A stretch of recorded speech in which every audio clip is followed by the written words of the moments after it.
இனத்தை பற்றியோ எங்களுடைய மண்ணை பற்றியோ நேசிக்கின்றவர்கள் யாரும் இருப்பதாக எனக்கு இப்போ தெரியல. எம்பியாக இருக்கக்குள்ள கடனாளி, தோத்தால் தான் உழைக்கிறது ரெண்டா என்ன? அப்போ தான் அவர் லோயர் வேலையை செய்வார். ஆனால் இப்போ எல்லாரும் லாபத்தை ஈட்டுகின்றவர்களாக, வருமானத்தை ஈட்டுகின்றவர்களாக அதில் தான் முக்கிய கண்ணோடு இருக்கிறார்கள். ஸ்ரீதரன் நினைக்கிறார் தான் தலைவராக வரணுமெண்டு, சுமந்திரன் நினைக்கிறார் தான் தலைவராக வரணுமெண்டு. இதற்கான அந்த இழுபறியை ஒழிய மற்றும்படி அவர்களுக்கு கொள்கை அடிப்படையில் எதுவும் இல்லை என்ற கட்சிக்கு பெருமளவு மக்கள் வாக்களித்ததுக்கு காரணம் என்ன?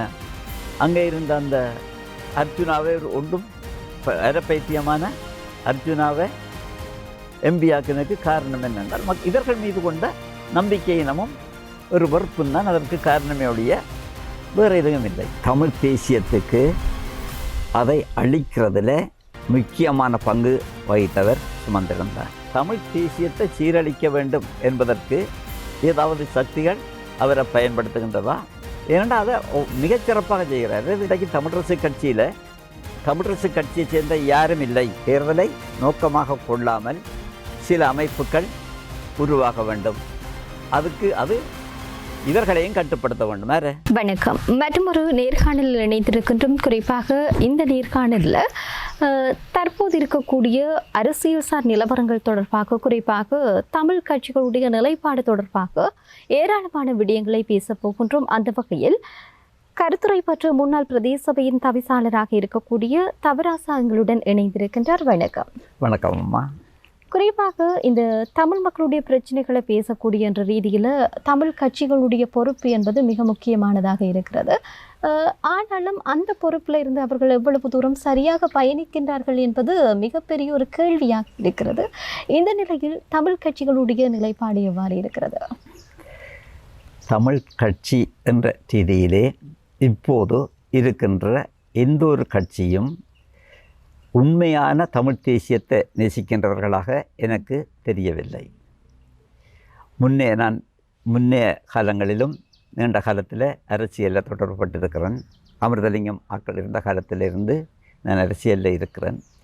அவர்களிடம் இருந்த அர்ப்பணிப்பும் இனப்பற்றும் இப்போது அர்ப்பணிப்பும் தியாகமும் அவர்களுடைய முயற்சியும் இப்போது எந்த ஒரு தலைவர்களிடமும் இருப்பதாக எனக்கு தெரியவில்லை. இவர்கள் இப்போது இருக்கின்ற தலைவர்கள் எல்லாரும் ஒட்டுமொத்தமாய் ஆரை எடுத்துக்கொண்டாலும் கூட என்னை பொறுத்தவரையில் தங்களை மேலுயர்த்துதல் அல்லது தங்களுடைய லாபங்களை பற்றி அல்லது தங்களுடைய பதவிகளை பற்றி சிந்திக்கிறவர்களையுடைய இனத்தை பற்றியோ எங்களுடைய மண்ணை பற்றியோ நேசிக்கின்றவர்கள் யாரும் இருப்பதாக எனக்கு இப்போ தெரியல. ஆனால் தமிழர் சார்ந்த பிரச்சனைகளை பேசக்கூடிய கட்சிகள் என்ற ரீதியில் நீங்கள் கூறியது போன்று அவர்கள் மண் சார்ந்தோ இல்லாட்டி மக்கள் சார்ந்தோ பேசக்கூடியவர்கள் தற்போது இல்லைன்னு சொல்லி இருக்கின்றீர்கள். ஆனாலும் அந்த கட்சிகளிடத்தில் போய் கேட்கின்ற போது நாங்கள் தமிழ் தேசியம் பாதையில் தான் பயணித்து கொண்டு இருக்கின்றோம் என்ற ரீதியில் தான் பல கட்சிகள் பேசி கொண்டிருக்கின்றார்கள். அதிலும் குறிப்பாக நாங்கள் ஏன் வெளிப்படையாகவே கூறுவோமே, தமிழரசு கட்சியை எடுத்து நோக்குகின்ற போது அவர்களுடைய எதிர்கால இலக்கோ இல்லாட்டி அவர்களுடைய பிரச்சனை சார்ந்த விஷயங்கள் ஏதாவது ஒரு வருகின்ற போது தமிழ் தேசிய நிலைப்பாட்டில் தான் இருக்கின்றார்கள். ஆனாலும் அது செயல் வடிவம் என்பது அங்கே ஒரு கேள்விக்குறி. இப்படியாக இருக்கிற சந்தர்ப்பத்தில் அந்த கட்சிகளுக்குள்ளேயே உள்ளக முரண்பாடுகள் என்பது வெளிப்படையாகவே தெரிகிறது என்று தான் சொல்ல வேண்டும். எனவே இந்த கட்சியினுடைய போக்கு தற்போது எப்படியாக இருக்கிறது? ஒரு விமர்சகர்களாக உங்களுடைய கருத்தை பகிர்ந்து கொள்ளலாம். நான் நீண்ட காலம் தமிழரசு கட்சியில் இருந்த நான் அப்போ மாவட்ட சபை தேர்தல் 1981ஆம் ஆண்டு மாவட்ட சபை தேர்தல் ஒன்று நடந்தது. அதிலேயும் போட்டியிட்டு நான் அதில் பதவியும் எனக்கு கிடைத்ததா. நான் சத்தியப்பிரமாணம் செய்யக்கூடாதுன்ற போது இயக்கங்கள் கட்டளையிட்டதற்கு நாங்கள் பதவியேற்கவில்லை. நான் அப்போது இருந்த தலைவர்களும் இப்போது இருக்கின்ற தலைவர்களுக்கும் இடையிலே என்னை பொறுத்தவரையில் பாரிய முரண்பாடு இருக்கின்றது. எனக்கு தெரியும், நான் அமிர்தலிங்க மக்களோடு மிக நெருங்கி பழகினான்.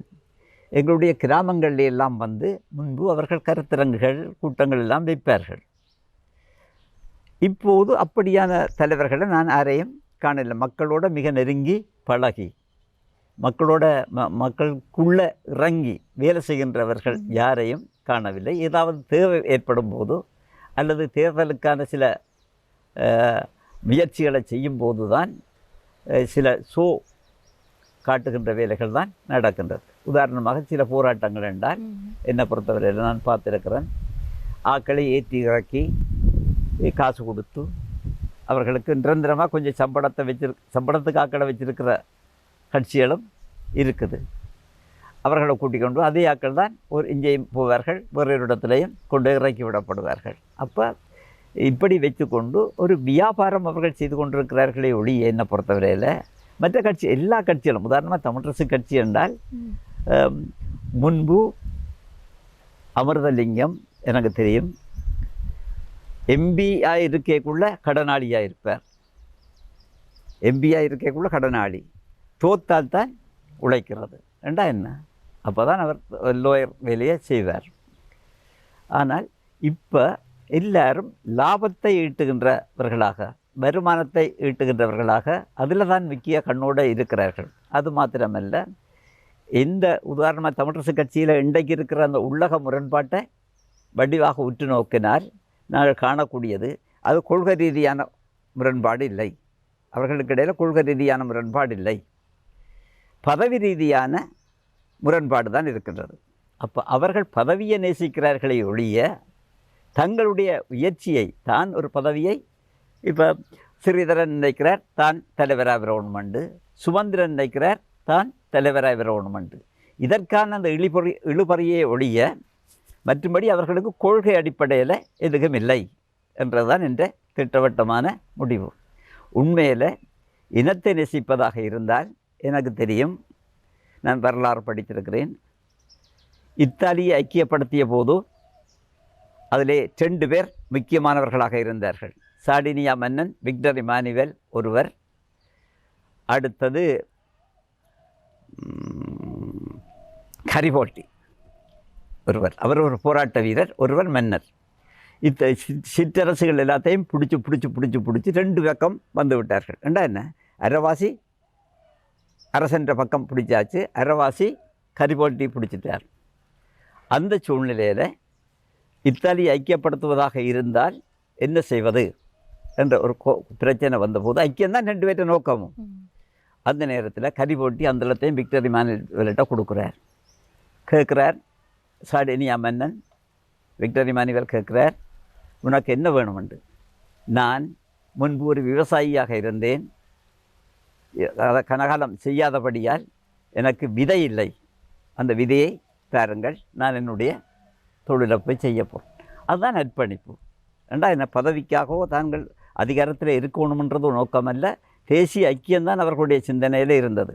ஆனால் எங்களுடைய தலைவர்களுக்கு தேசிய ஐக்கியம் எல்லாம் முக்கியமல்ல, பதவி மட்டும் முக்கியம். எல்லாரும் தான் ஒட்டு மொத்தமாக யாரை கேட்டாலும் நான் சொல்லுவேன், விசுவாசமான இனத்தை நேசிக்கிற அர்ப்பணிப்புள்ள தலைவர்கள் இப்போ தமிழிடம் இல்லை என்றது ஒரு முக்கியமான குறைபாடு என்னை பொறுத்தவரையில். உண்மையிலே ஒரு இனத்தை நேசிக்கிறவன் அந்த பதவிக்காக ஆசைப்பட மாட்டான். ஆனால் பார்க்கிற போது அவர்கள் சொல்கின்ற போது தாங்கள் தமிழ் தேசியம் சார்பாகத்தான் பேசுகின்றோம் என்று சொல்லி, அது தமிழரசு கட்சி மட்டுமல்ல ஏனைய கட்சிகள் எல்லாரும் என்னை பொறுத்தவரை ஒட்டு மொத்தமாய் நான் கண்ட உண்மை எல்லாரையும் தான், இது எல்லாரிலையும் நான் கண்ட உண்மை. நான் வடிவாக அவர்களை படிச்சுட்டேன். எல்லாரிலையும் அதே விஷயம்தான் இருக்குது. போலித்தனம், வெளியில் உள்ளொன்று வைத்து புறம் ஒன்று பேசுகிற, உள்ளுக்க நினைக்கிறது தன்னுடைய பதவி, அதுக்கு இனத்தை சொல்கிறதே ஒழிய அதுக்காக அர்ப்பணிப்பான ஒரு போராட்டமும் நடத்தப்படவும் இல்லை. இது முன்பு சத்தியாகிரக போராட்டங்கள் எல்லாம் நடந்தது. இது முந்தின காலங்களில் அந்த உதாரணமாக தந்த செல்வான்ற காலத்தில் அந்த சிறு எதிர்ப்பு போராட்டங்கள், அப்படியான போராட்டங்கள், முத்திரை ஒரு ஸ்ரீமான்ற காலத்தில் அந்த முத்திரையை வெட்டி சட்டமறுப்பு இயக்கம் உண்டு, அதை ஒட்டி கடிதம் அனுப்புகிற போராட்டம், அது பாதிப்புகளை ஏற்படுத்தும். அப்போ தங்களையும் மற்றவர்களையும் பாதிக்கக்கூடிய அளவுக்கு அந்த போராட்டங்கள் இருந்தது. இப்போ ஒரு ரோட்டில் கொண்டே இறக்கி விட்டு போஸ்டர்களை பிடிச்சி கொண்டு நின்றுட்டு அந்த டைம் முடிய அவர்கள் சாப்பாட்டு பாசறையும் பண்ணி கொண்டு அவர்கள் போக வேண்டியது தான் இப்போ உள்ள நிலைமை. மக்கள் மத்தியில் அடுத்த முக்கியமாக கருத்து ரீதியாக மக்கள் வளர்க்கப்படவில்லை. இப்போ அதுதான் நான் அடுத்ததாக கேட்கக்கூடிய கேள்வி. ஏன்னு சொல்லி சொன்னால், இப்போ போராட்டம் என்பது நடைபெறுகிற போது அங்கே மக்களுடைய பங்களிப்பு என்பது அவசியமாக இருக்கிறது. ஆனால் இவர்கள் செய்யக்கூடிய அரசியல், அதாவது எந்த ஒரு பிரச்சனை சார்ந்து பேசக்கூடியவர்களும் அதில் இருக்கக்கூடிய அரசியல் சார்ந்த நலனை தான், தங்களுக்கான நலனை தான் பார்த்து கொண்டு செயற்படுகின்றார்கள். இதனால் தான் மக்களும் அவர்கள் மீதான நம்பிக்கை இழப்பு ஏற்படுகிறது. அதால் போராட்ட களங்களின் போதும் இல்லாட்டி போராட்டங்கள் இடம்பெறுகிற போதும் மக்களுடைய பங்களிப்பும் என்பதும் சற்று குறைவாக அருகே இருக்கின்றது. இதற்கு பின்னால் அவர்களை எப்படி ஒன்று திரட்டி தமிழ் மக்கள் சார்ந்த பிரச்சனை பற்றி பேச வேண்டும்?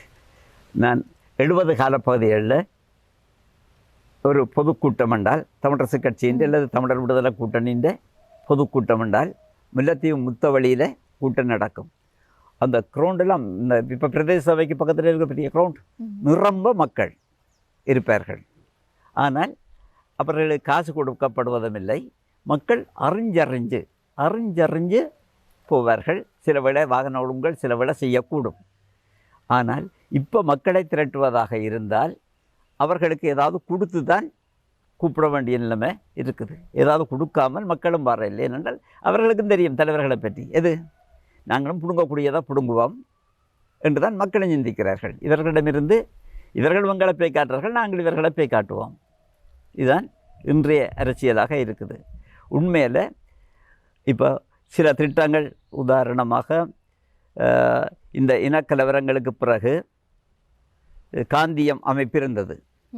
அந்த காந்திய அமைப்பு வெளியில் பெருசாக எதையும் காட்டிக்கொள்ளவில்லை. மலையகத் தமிழர்களை கொண்டு வந்து அங்கே திரட்டப்பட்ட மலையகத் தமிழர்களை உதாரணமாக வடக்கு மாகாணத்தில் கூடுதலாக குடியேற்றுகின்ற வேலைகளை செய்து கொண்டிருந்தது. எந்தவித பதவி எதிர்பார்ப்பும் அவர்கள் எலெக்ஷன் கேட்குற நோக்கமும் அப்போ அவர்கள் யாருக்கும் இருக்கவில்லை. டேவிட் ஐயா இருந்தவர், அதில் டாக்டர் ராஜசுந்தரம் என்ற இருந்தவர்கள். இவர்கள் அப்படியொரு பதவியை நோக்காமல் தனியாக இப்படி, அதாவது எங்களோட கொள்கை திட்டத்தை முன்வைத்து சில சிந்தனைகளை தீர்க்க தரிசனமாக சிந்தித்து கொண்டு வந்து அந்த மக்களை குடியேற்றுகின்ற நடவடிக்கையில் ஈடுபட்டவர்கள். அவர்கள் எலெக்ஷன் கேட்குற நோக்கத்தில் அதில் யாரும் இல்லை, பிந்தவர்கள் கேட்கவும் இல்லை. ஆனால் இப்போ முழுக்க என்னை பொறுத்தவரையில் எலெக்ஷன், பதவி, கதிரை, இதுதான் எங்களுடைய தலைவர்களுக்கு தேவையாக இருக்குது. இதுதான் எங்களோட குறைபாடு. மற்றது மக்களை கருத்து ரீதியாக வளர்க்கப்படுவதும் இல்லை. ஏண்டா என்ன, அவர்களுக்கு எங்களோட தேசிய பிரச்சனைகள், எங்களோட எதிர்காலங்கள் மக்களுக்கு இதை புரிய வைக்கிறே இல்லை. அந்த டைமுக்கு அவர்களையும் கூட்டி கொண்டு வந்து ஒரு திருவிழாவுக்கு கடை போட்ட போல், திருவிழாவுக்கு கடை போட்டுவிட்டு பழையபடி பிடிக்கி கொண்டு போகிறதில் தற்காலிகமான ஒரு சாப்பாட்டு பாசல் இதெல்லாம் காசு இதெல்லாம் வருங்கோ. அவர்களுக்கு கொள்கை அங்கே சொல்லப்படுவதில்லை, சாப்பாட்டு பாசலும் காசுன்னு தான் சொல்லப்படுது. அப்போ மக்களுக்கு ஏன் நாங்கள் போராடுறோம்ன்ற விஷயம் அந்த மக்களை கேட்டால் தெரியாது.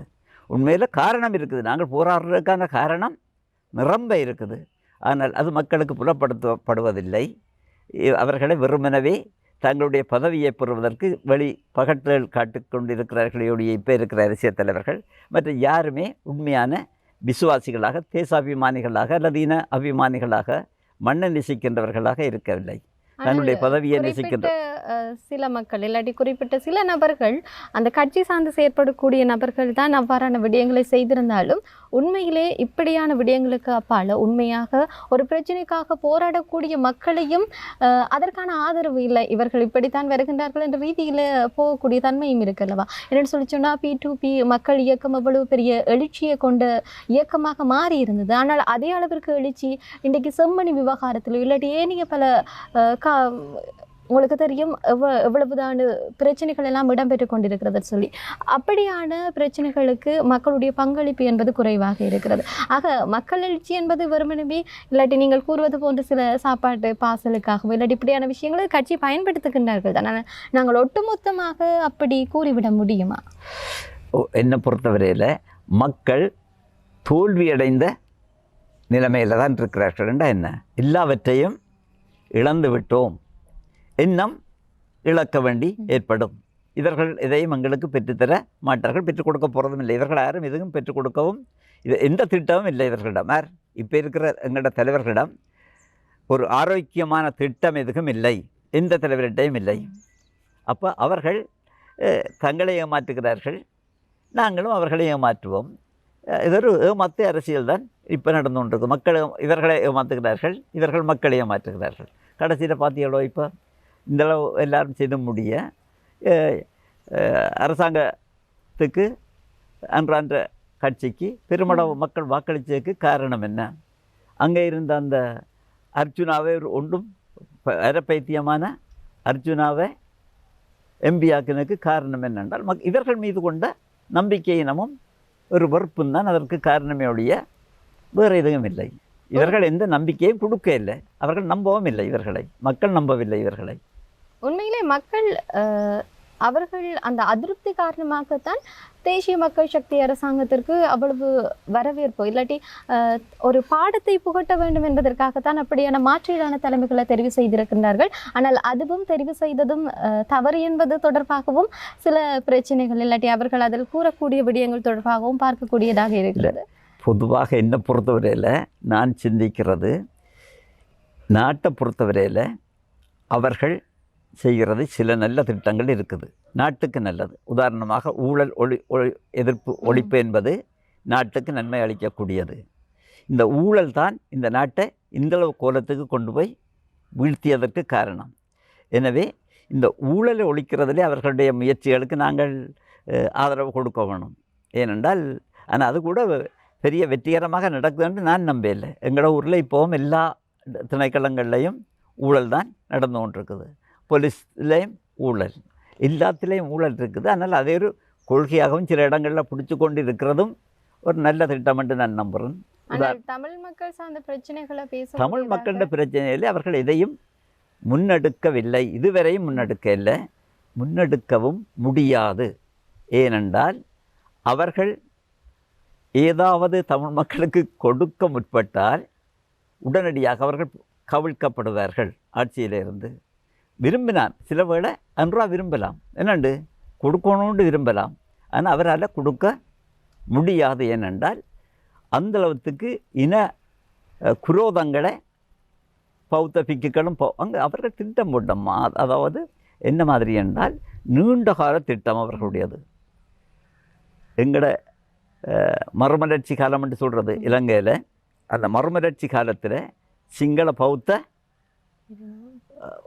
பாதுகாக்க வேண்டும் என்றதில் இருந்தார்கள். அது மாத்திரமே அதுக்கு முந்தியே இது வரலாற்று காலத்திலேயே பௌத்தத்தை பாதுகாக்க வேண்டும் என்றது தான் தமிழர்களுக்கு எதிரான ஒரு அவர்களுடைய இந்த உணர்வுகள் வளர்ச்சி அடைகிறதுக்கு காரணமாக இருந்தது. எனவே இத்தகைய ஒரு சூழ்நிலையில் சந்திரிகா ஒரு திட்டத்தை கொண்டு வந்த போது ரணில் பாராளுமன்றத்தில் கிழித்து எரித்தார். சரியோ? அதே போல் ரணில் கொண்டு வந்தாலும் சந்திரிகா எதிர்கட்சியாக இருந்தால் அதைத்தான் தங்களுடைய அரசியலுக்கும் அவர்கள் இதை பயன்படுத்துகிறார்கள். ஆனால் அவர்களை பொறுத்தவரையில் தங்களுக்குள்ளே ஆர் வந்தாலும் சிங்கள பௌத்தம்ன்றதில் அவர்கள் மிக கவனமாக இருக்கிறார்களார். சிங்கள கட்சிகள் எல்லாமே சிங்களம் பௌத்தத்தில் கை வைக்க இயலாதுண்டு. ஆனால் எங்களை பொறுத்தவரையில் நாங்கள் தமிழ் தேசியம்ன்றதை விட அதை சொல்லுவோம், வெறும் வார்த்தைக்கு சொல்லுவோம். ஆனால் நடைமுறையில் நிச்சயமாக யாருக்கும் தமிழ் தேசிய பற்று கிடையாது. உண்மையிலே இந்த தமிழ் மக்கள் சார்ந்து ஏதாவது ஒரு விடயங்களை தென்னிலங்கையில் இருந்து சிறிய அளவிலான ஒரு மாற்றங்களை கொடுத்தாலே அதற்கு எதிராக குறிப்பாக நாமல் ராஜபக்ஷவாக இருக்கட்டும் ஏனையவர்களும் தான் இந்த அரசாங்கம் தமிழர் சார்பாக செயற்படுகிறது, புலம்பெயர்ந்த தமிழ் மக்களை திருப்திப்படுத்துவதற்காக செயற்படுகிறது, புலிகளை ஆதரிப்பதற்காக செயற்படுகிறது என்ற ரீதியில் பல விடயங்களை அரசாங்கத்தின் மீதாக விமர்சனங்களை முன்வைக்கக்கூடிய நிலையும் இருக்கிறது. அதையும் நாங்கள் இந்த அதுதான் முக்கியமாக அவர்களால் எதையும் கொடுக்க முடியும். அதாவது அன்ற அரசாங்கத்துக்கு தேசிய மக்கள் சக்திக்கு எதையும் தர முடியாமல் இருக்கிறதுக்கு தர மனமில்லையண்டு இல்லையம்மா இருக்குது. ஆனால் அவர்களால் முடியாது. அவர்கள் விரும்பினாலும் அவர்கள் கூட என்னத்தை பார்க்குறார்கள், தங்கட பதவியை தான் பார்க்குறார்கள். சொல்லுவார்களம்மா ஒரு கருத்துண்டு, ஒரு அரசியல்வாதி அடுத்த தேர்தலை பற்றி சிந்திக்கிறான், ஆனால் ஒரு அரசியல் ஞானி அடுத்த தலைமுறையை பற்றி சிந்திக்கிறான். ஆகவே எங்கள்கிட்ட எந்த ஒரு அரசியல் ஞானிகள் சிங்களவர்கிட்டையும் இல்லை, தமிழர்கிட்டையும் இல்லை. அவர்கள் அடுத்த தேர்தலை பற்றி தான் எல்லாரும் சிந்திக்கிறார்களே ஒழிய அடுத்த தலைமுறையை பற்றி சிந்திக்கிறதில்ல. உதாரணமாக சிங்கப்பூரை நீங்கள் எடுத்து பார்த்துருந்தால் லீ குவான் யூ அடுத்த தலைமுறையை பற்றி சிந்தித்தான். என்ன ராத்திரி கூட ஒரு பேட்டி ஒன்று பார்த்தேன். அங்கே சிங்கப்பூரில் எந்த அளவு இறுக்கமான சட்டங்களை கொண்டு வந்து இந்த சிங்கப்பூரை இந்த நிலைமைக்கு முன்னேற்றினார்கள். அப்படி இறுக்கமான சட்டங்கள் இப்போ கொண்டு வந்தால் கூட எல்லா எதிர்க்கட்சிகளும் சேர்ந்து எதிர்க்குமே என்றால் அவர்களுக்கு ஊழலான ஆட்சி தான் விருப்பம். ஏன்? அதனால் தாங்கள் வாழலாம், வசதியாக வாழலாம். எனவே எல்லா கள்ளரும் ஒன்றாக சேர்ந்து கொண்டு இந்த அன்ற அரசாங்கத்தையும் கவிழ்க்கிறதுக்கு பார்ப்பார்கள். இதே நேரத்தில் பார்க்கிற போது குறிப்பாக மக்கள் சார்ந்து பேசக்கூடிய கட்சிகள் இல்லாட்டி மக்கள் சார்ந்த நலன் பேசக்கூடிய கட்சிகள் என்பது குறைவாக தான் இருக்கிறது. நீங்கள் கூறியது போன்று அது தென்னிலங்கையில் மட்டுமல்ல, இங்கேயும் அப்படியான பிரச்சனைகள் தான் எழக்கூடியதாக இருக்கிறது. அந்த வகையில் வெளிப்படையாக பார்க்கிற போது இனிமேல் மாகாண சபை தேர்தல் வர இருக்கிறது. இந்த நிலையில் சில முரண்பாடுகள் இல்லாட்டி கட்சிகளுக்குள்ளேயே உட்பூசல்களை அதிகமாக பார்க்கக்கூடியதாக இருக்கிறது. அந்த வகையில் தமிழரசு கட்சியை பார்க்கிற போது ஏன் நான் மீண்டும் மீண்டும் இந்த விடயம் தொடர்பாக பேசுகிறேன்னு சொல்லி சொன்னால், அண்மைய நாட்களில் இவர்களுடைய செயற்பாடுகளும் இவர்களுடைய போக்கும் தொடர்பில் மக்கள் விமர்சனங்களை முன்வைத்துக் கொண்டிருக்கின்றார்கள். எனவே இந்த நிலையில் பார்க்கிற போது சுமந்திரனுடைய செயற்பாடுகளாகட்டும் இல்லாட்டி ஸ்ரீதரன் தொடர்பாக அவர் முன்வைக்கக்கூடிய விடயங்களாகட்டும், எப்படியாக இதனை நீங்கள் ஒரு விமர்சன கண்ணோட்டத்தில் பார்க்கின்றீர்கள்? இவர்களுக்கு பின்னால் இருக்கக்கூடிய அந்த பதவி இல்லாட்டி பிரச்சனைகள் தொடர்பாக உங்களுடைய நிலைப்பாடு என்னவாக இருக்கிறது? உண்மையில் இலங்கையில் தமிழ் தேசியத்துக்கு அதை அழிக்கிறதுல முக்கியமான பங்கு வகித்தவர் சுமந்திரன் தான். ஏனென்றால் தமிழ் தேசிய கூட்டமைப்பு இருந்தபோது பல்வேறு கட்சிகள் அதில் இணைந்திருந்தன. அந்த கட்சிகளை பிரித்து தனியாக தமிழரசு கட்சி அதிலிருந்து வெளியேற்றிய பெருமை சுமந்திரனுக்குரியது. சரி, அதுதான் முடிஞ்சதுன்னு பார்க்க பிறகு தமிழரசு கட்சியையும் இப்போ பிளந்து அதையும் பலவீனப்படுத்தி ஒரு அவர் தனக்கு பதவிக்காக செய்கிறாரா இல்லாட்டி வேறு யாற்றையும் தேவைக்காக செய்கிறாரோன்று நாங்கள் சிந்திக்க வேண்டி இருக்குதுண்டா என்ன. இப்போ இதுகளெல்லாம் நாங்கள் இப்போ என்னமோ ஒரு கட்டம் மேலேயும் போய் சிந்திக்க வேணும் அம்மா. நாங்கள் என்னென்றால் இப்போ எல்லாம் சர்வதேச உளவு தாபனங்கள் எல்லாம் இருக்குது. அது பலரையும் பலவிதமாக பயன்படுத்தும். ஆகவே தமிழ் தேசியத்தை சீரழிக்க வேண்டும் என்பதற்கு ஏதாவது சக்திகள் அவரை பயன்படுத்துகின்றதா? ஏனென்றால் அதை மிகச்சிறப்பாக செய்கிறார். இது தமிழ் தேசியத்தை இன்றைக்கு சின்ன பின்னமாக்கிய பெருமை சுமந்திரனுக்கு இருக்குது. அதுக்கு பின்னால் வால் பிடிக்கிறதுக்கும் கன பேர் இருக்கிறார்கள். ஏனென்றால் அவர்கள் கூட நீண்டகால அரசியல் பாரம்பரியம் உடைத்தவர்கள். இன்றைக்கு தமிழரசு கட்சியில் தமிழரசு கட்சியை சேர்ந்த யாரும் இல்லை. சுமந்திரன் 2010க்கு பிறகு இந்த வழக்காரருக்காக கொண்டு வந்தவர், அதில் சேர்ந்தவர். ஏன் ஸ்ரீதரன் EPRLF கூடாகத்தான் அரசியலுக்கு வந்து தமிழரசு கட்சிக்கு வந்தவர். எங்களோட டாக்டர் சிவமோகன் EPRLFல இருந்து தமிழரசு கட்சிக்கு வந்தவர். எங்களோட முல்லைத்தீவு ரவிகரன் EPRLFல கேட்டுட்டு இங்கே வந்தவர். இப்போ அதுக்கு மற்ற இவர் சிவஞானம் அல்பர்ட் துரையப்பாண்ட மாநகர சபையில் ஆணையாளராய் இருந்து அவரோட உண்டாயிருந்துட்டு வந்தவர். அப்போ எல்லாம் நாங்கள் இருந்த காலத்தில் அவர்கள் யாரும் இருக்க இல்லையா? சிவஞானத்துக்கும் தமிழரசு கட்சிக்கும் தொடர்பே இருக்க இல்லையா? அப்போ சரியோ, நாங்கள் அப்போ 70களில் நாங்கள் இருக்கக்குள்ளேயே பொட்டர் நர்ராயற்ற உதிர 12வது தமிழரசு கட்சி மகாநாடு அவற்றை மல்லாகத்தில் நடந்தது. அப்போ நாங்கள் போனாங்கள். இவர்கள் யாரும் அங்கே வரே இல்லை. இவர்கள் யாருக்கும் அங்கே பார்வையாளர்களாக கூட இவர்கள் இருக்காதவர்கள் தான் இன்றைய தமிழரசு கட்சியில் முக்கியமானவர்களாக இருக்கிறார்கள். ஆகவே இவர்களுக்கு தமிழரசின் பாரம்பரியமும் இல்லை.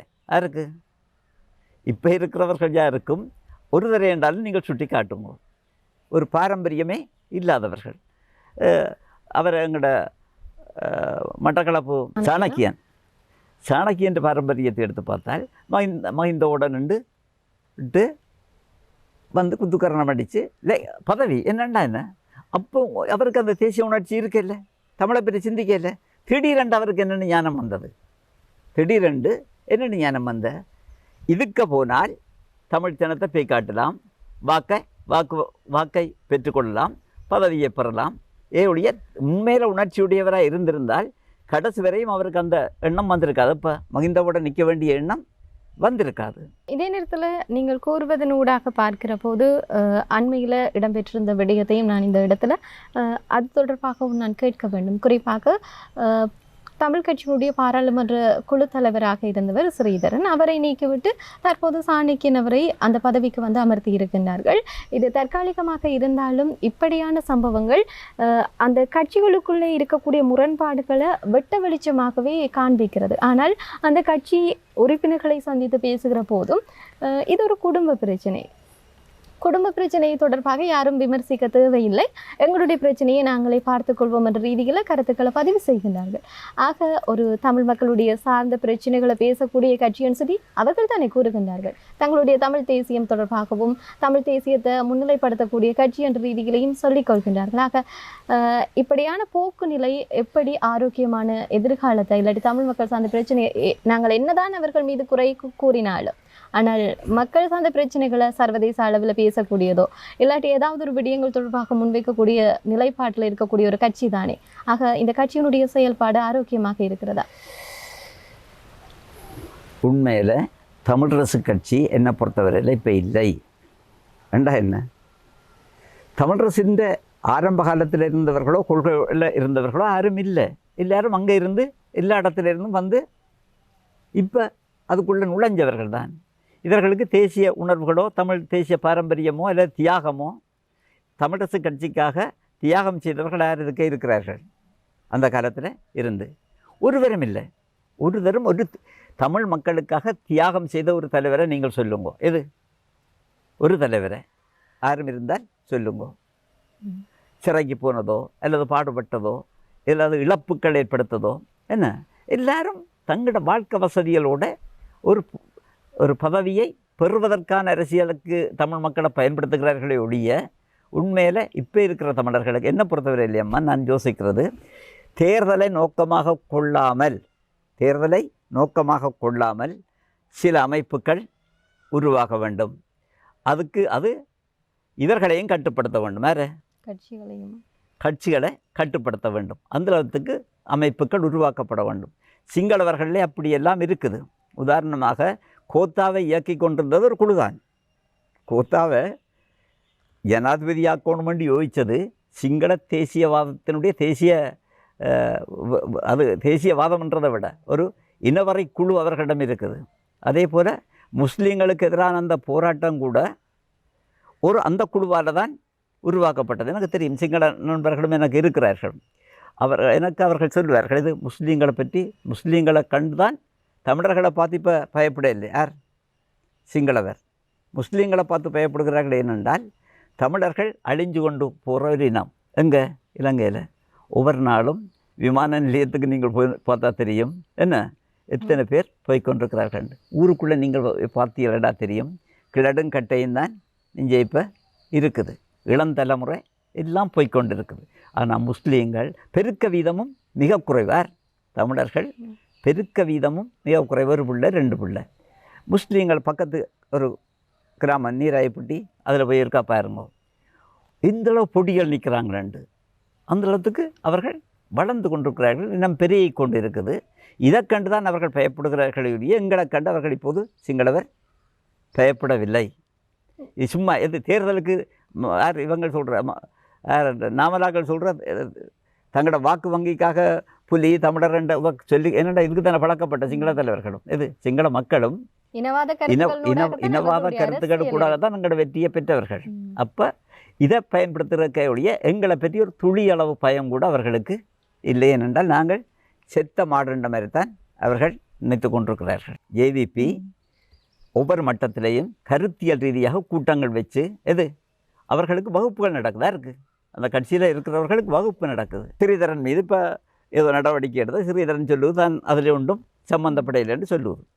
ஆனால் கட்சிக்கு எதிராக, தமிழரசு கட்சிக்கு எதிராக நீதிமன்றத்தில் வழக்கு வச்சாக்கள் எல்லாரும் இன்றைய கட்சிக்குள்ளே இருக்கிறார்கள். இன்றைக்கு தான் தமிழரசு என்று சொல்லிக்கொண்டு இங்கே யாரெண்டாலும் இருக்கலாம், முடியெடுக்க மட்டும். அதுக்கு பிறகு ஒரு தரம் இங்கே வேற சிவசத்தியமாக அவர் சொன்னொரு வாசகம். சுமந்திரன் ஒரு குள்ளநரி என்ன திட்டம் போட்டு செயல்பட்டு கொண்டிருக்கிறாள். இவர்களை நான் போய் ஸ்ரீதரன் அங்கே நின்றது. நான் சொன்னான், மாவீரனை செத்து முடிய அடுத்த இலக்கு நீங்கள் தான் உண்மையாக சொல்லிப்பட்டு தான் வந்தேன். யாருக்கு? ஸ்ரீதரனுக்கு சொல்லிப்பட்டு தான் வந்தேன் நான். அது தெரிஞ்சுக்கொண்டு தான் ஸ்ரீதரன் என்ன செய்யுது, பிடிச்சி தள்ளினாலும் கூட வெளியில் போவதில்லை. அவன் ஒரு லோயர், கிரிமினல் லோயர். ஏண்டா என்ன, அவர்களுக்கு என்ன மாதிரி பிரட்டவுன்மெண்ட விஷயமெல்லாம் தெரியும். ஸ்ரீதரனை அட்ரஸ் இல்லாமல் பண்ணுறது தான் நோக்கமே ஒழிய, இல்லா பண்ணால் இப்போ தனிக்காட்டு ராஜா தான். யார்? தான் தனிக்காட்டு ராஜா. இவன் எப்படியானாலும் நம்பிக்கை துரோகி யார்? சுமந்திரன். கடைசியில் சம்பந்தருக்கு எதிராக ஒரு வாக்குமூலம் உண்டு விட்டவன்.